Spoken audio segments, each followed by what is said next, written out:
Last week, I had the best phone call.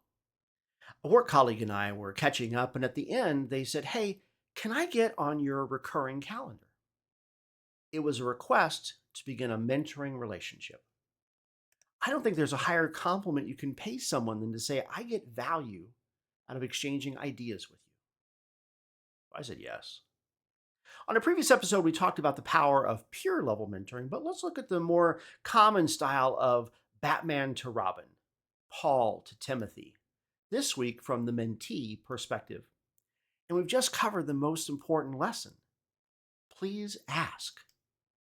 One, it's a very kind compliment, but also it shows that you want to grow and you're ready to do the work.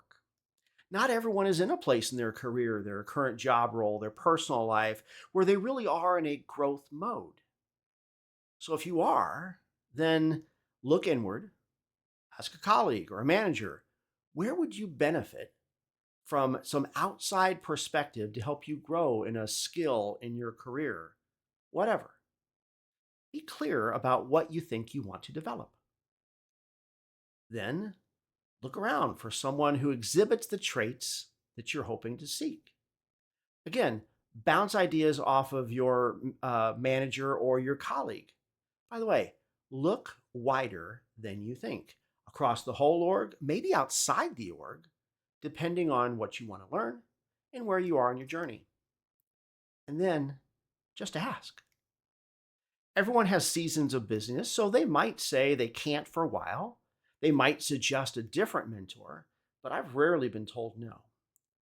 Good leaders, especially servant hearted leaders, want those around them to grow. They're standing by, ready to dig in, if you ask. So, what does the ask look like? There's two key elements driven by the mentee. One, a recurring meeting.